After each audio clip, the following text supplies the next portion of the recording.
Let me talk to you about the fantasy you live in. It's a comfortable story you tell yourself every night before you drift off into a sleep you haven't earned. The story is that someone, somewhere, is going to notice you. A mentor will discover your hidden genius.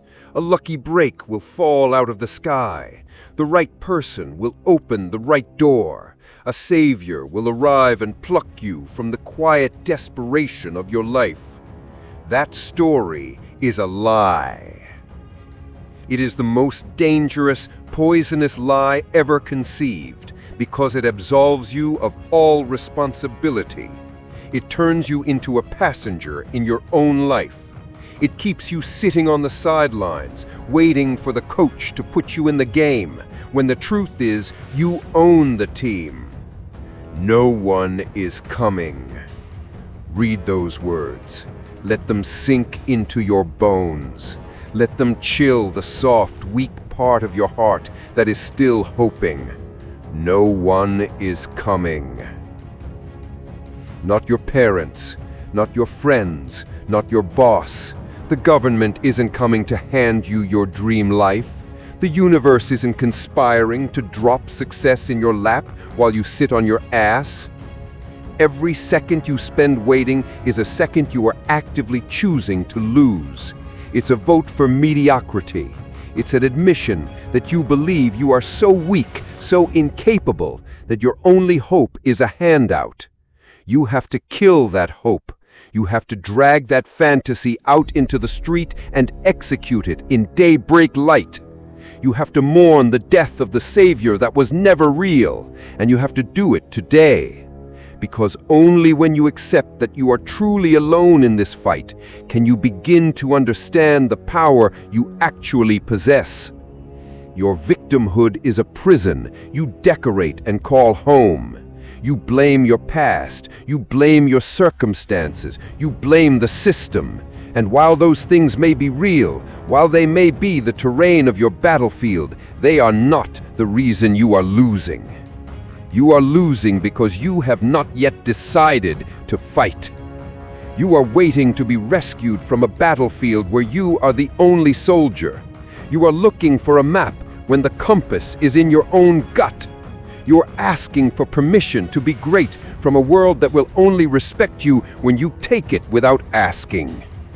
The truth is, your situation, your pain, your struggle, it's not your unique tragedy. It's your initiation.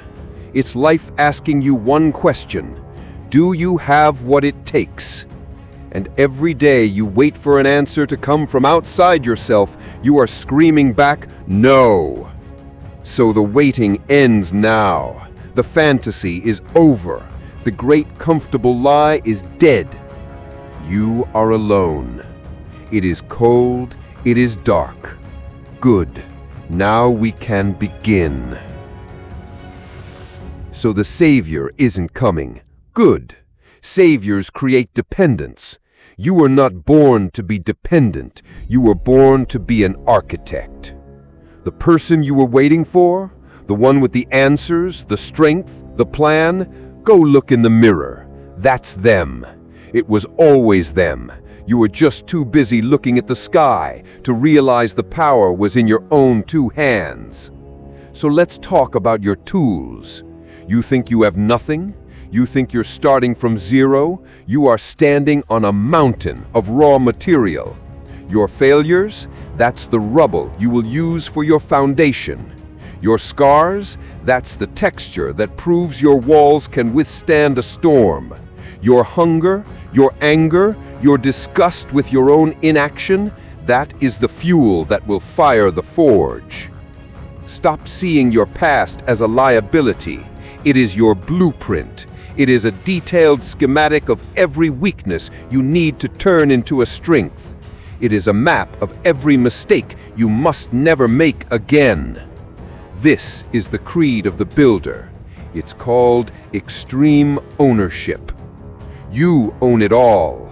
The wins, the losses, the good choices, the catastrophic mistakes. The mess you're in right now, you own it. You built that.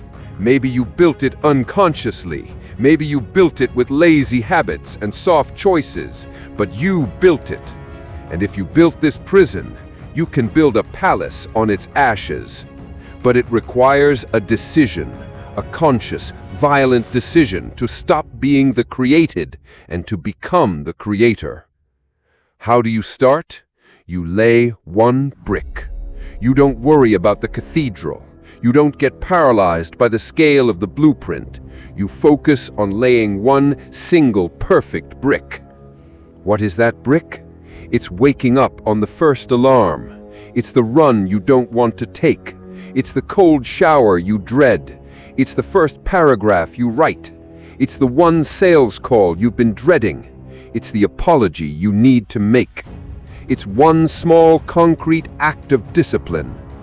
That one brick is a declaration of war against the old you. It's a signal to your own mind that the management has changed. The whiny, waiting tenant has been evicted and the owner has taken possession. You do that once, and then you do it again and again and again, brick by boring brick, rep by painful rep, day by grueling day. You don't need motivation for this. Motivation is for amateurs. The builder operates on discipline. Discipline is the mortar that holds the bricks together. You build momentum. One good choice makes the next one easier. One workout gives you the energy for the next task. One page written proves the book is possible. You are building the habit of keeping promises to yourself. This is the foundation of all self-respect. For years you have lied to yourself. I'll do it tomorrow. Lie. This is the last time. Lie. Now you tell the truth. You say you will do it and you do it. Your word to yourself becomes law. This is the beginning. You are no longer waiting. You are working. You are no longer hoping. You are building. The noise of the world starts to fade, replaced by the sound of your own hammer.